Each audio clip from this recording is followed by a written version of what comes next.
uso para tudo quanto é lado. Tá? Porque primeiro o cara não quer admitir que na organização dele tem recursos. Tá? Não, aqui no meu chiqueiro está tudo certo, já sei o que eu estou fazendo. Bullshit de novo. Tá? Porque quando um controller, quando um diretor financeiro, eu estou falando isso das 95 empresas, 95% das empresas que estão hoje no Brasil, que pagam imposto de renda e que não usa porque desconhece. Não usa porque a gente chega lá e fala assim, não, o negócio aqui está tudo ok. Só que o cara só olha no botão online, só olha na eficiência tributária. Esquece que depois do momento em que ele paga imposto, ele tem direito a usar o recurso. Tá?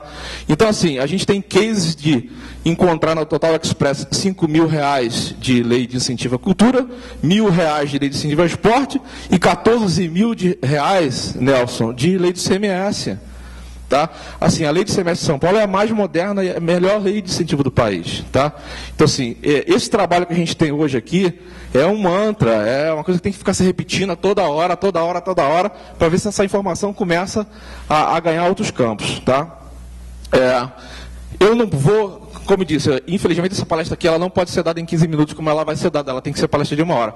Mas assim, num breve esclarecimento, você tem ali no resultado final de uma empresa que usa o imposto de renda para poder usar a lei de incentivo, o resultado final é o mesmo. Tá certo? Então ainda existe muita empresa que acha que eu não vou doar dinheiro para o esporte porque vai tirar dinheiro do meu caixa. Não tira dinheiro do caixa, porque aquilo que você doa lá nessa operação de R$2.200, ele sai do teu imposto de renda a pagar. E no final o resultado é o mesmo. Tá? Então tanto a lei do esporte quanto a lei da cultura funciona da mesma maneira. Tá? Então você vê lá, enquanto o esporte nesse mesmo cálculo doa R$2.000 para o esporte, para a cultura doa R$6.000. Tá? Esse é um outro paradigma que tem que se criar, que tem que se quebrar, porque ainda existe muita empresa que acha que se eu já uso o imposto de renda para a cultura, eu não posso usar para o esporte, o que não é verdade. Tá? Essas duas leis podem ser usadas de maneira separada, acumulando a renúncia fiscal. Tá? Então você tem hoje 1% para o esporte, 4% para a Lei Rouanet, você tem 1% para a FUNCAD, enfim, são 7 leis de incentivo a nível federal. Tá? Bom, aqui rapidamente de como é que funciona o esquema para a utilização da lei de incentivo. A primeira coisa que deve existir é um projeto desportivo, tá certo? Então, lá é o projeto do meu amigo da Corpre, tá? Que desenvolve um projetinho. Ele, se for uma organização sem fins lucrativos, tá? Ele pode ser um proponente, tá? Porque, infelizmente, por uma coisa que a única coisa que eu acho que o Nelson diverge de mim é com relação à proponência, né? Tanto na lei federal quanto a lei estadual de São Paulo, só pode ser proponente quem for pessoa jurídica sem fins lucrativos. Tá? Eu já falei várias vezes que eu sou contra isso, porque no Rio de Janeiro a gente tem uma lei de incentivo estadual que, sim, funciona muito bem. Professor de educação física pode ser proponente, organização de capital privado pode ser proponente, e, assim, os projetos são bem realizados, a quantidade de projetos é gigantesca, não há limite, enfim, então, lógico que ela não é uma lei perfeita, porque ela não tem 100% de renúncia, mas, assim, a gente está num momento... Sempre chega no teto, todo ano bate a renúncia fiscal, Então, assim, vamos ater aqui nesse debate. Depois que o proponente existe, ele bota uma proposta para o governo, tá? Nesse caso aqui, tanto o governo estadual quanto o federal, que é analisado por uma comissão técnica, isso vira depois um projeto aprovado pela lei, e depois a gente tem que ir atrás dos patrocinadores, que essa é a parte mais difícil. Tá? A parte mais difícil para a lei federal, tá? E ela é muito fácil para a lei estadual. E por que é muito fácil? Né? A lei estadual, por que ela é a melhor, a lei estadual de São Paulo, por que ela é a melhor lei do país e por que ela é uma lei tão moderna? Né? Que ela possibilita que o dono de padaria e o dono de posto de gasolina seja investidor. Tá certo? Então, se você paga ICMS, tá? Você consegue pegar do seu ICMS devido e destinar para um projeto esportivo.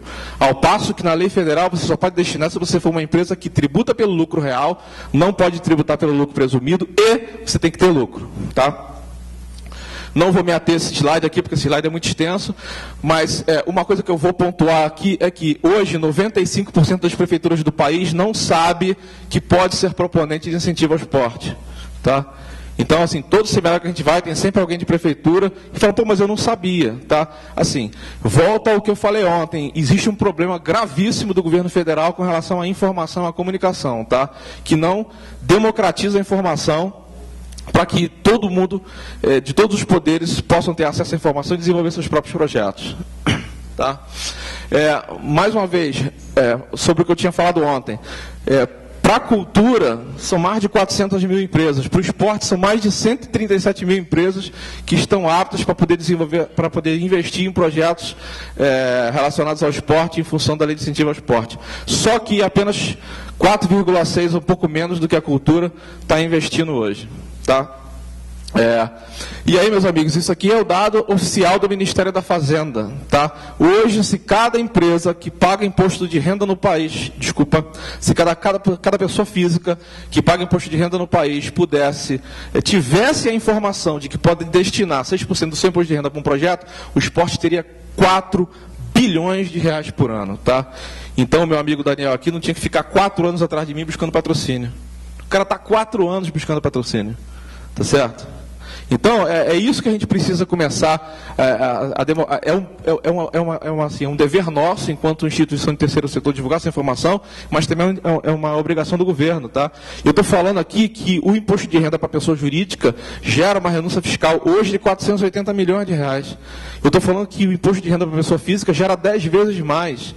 Tá? Então está todo mundo muito preocupado. De uma maneira muito proposital, no material que vocês receberam, tem uma cartinha aí que a gente imprimiu pedindo patrocínio. Não é à toa, não, tá? Aquilo ali é para poder, assim, fazer uma provocação, tá? 6% do teu imposto de renda pode virar recurso para um projeto esportivo. O que eu estou falando é o seguinte, o que a gente tem que fazer é criar agente de transformação, tá? A gente tem que criar a possibilidade dessa informação ela ser tão bem divulgada e ser tão democrática que a empregada doméstica chegue para o patrão e fala: doutor João, será que o senhor pode botar o seu imposto de renda para poder patrocinar o projeto do meu filho? É isso que a gente tem que conquistar, tá? E é o que não está sendo conquistado, tá? Bom, vou passar esse slide, mas vou focar nisso aqui. Mais uma vez, a gente vê o seguinte, a maioria dos projetos que estão sendo hoje aprovados estão na área de alto rendimento. Tá? Eu não tenho nada contra a área de alto rendimento, pelo contrário, ela deve existir. Só que não há um incentivo na parte de esporte e lazer, que é às vezes onde tudo começa. Tá? Então, essa é uma preocupação nossa também, de fazer atividades que podem ocorrer lá na pracinha, enfim, pequenas coisas que comecem com lazer, com uma atividade como a daquela senhorinha ali, né? Que começa de maneira despretensiosa e depois vira um grande projeto.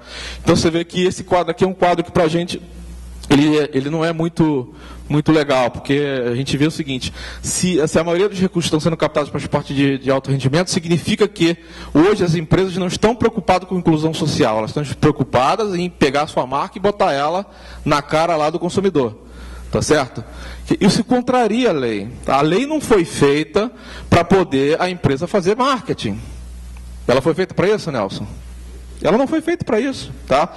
Então, essa a preocupação que a gente tem que ter. Nós que estamos lá na ponta vendendo, gente, eu recuso proposta, acredite se quiser, gente, eu já fui chamado de maluco, de tudo quanto é nome, mas teve empresa, eu já falei isso no outro seminário, eu vou falar aqui, não vou falar o nome da empresa, que me ofereceu uma verba de 10 milhões para poder fazer um projeto que a condição para poder liberar essa verba é que o ingresso tem que ser pago com o meu cartão de crédito. Eu falei assim, desculpa, eu não vou fazer.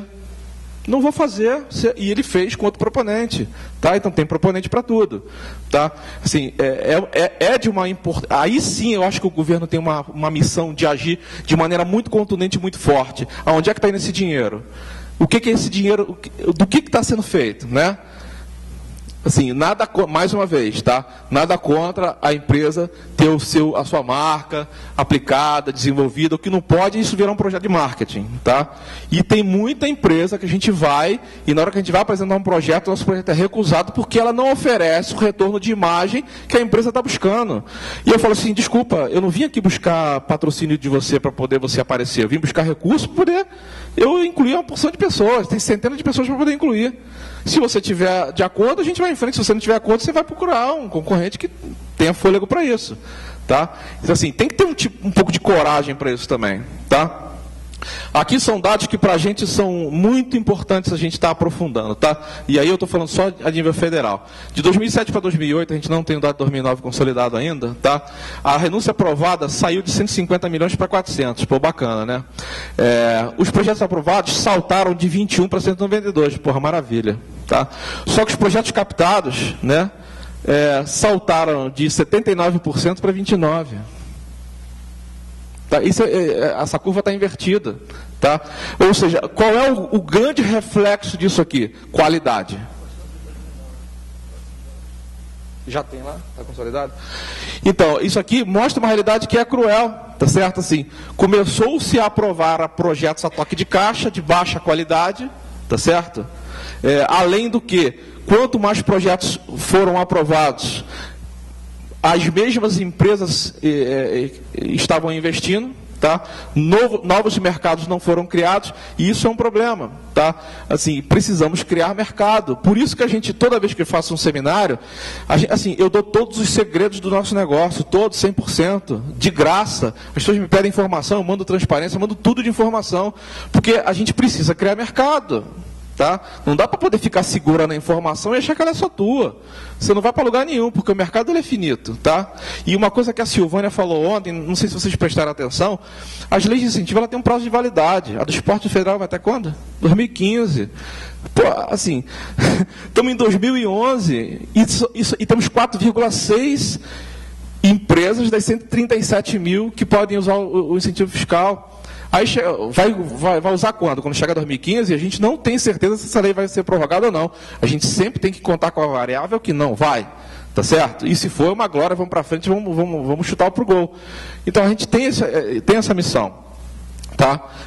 Aqui eu aprofundo um pouco mais esse conhecimento com relação à forma de patrocínio, que apenas 2% foi como doação. E aqui esse dado mais agravante aqui, dos 88% dos projetos sendo destinados a alto rendimento, tá certo? Assim, mais uma vez, é nítido, é claro, não precisa fazer conta que isso aqui está indo para a empresa que quer retorno de imagem para sua marca. E não está nem aí.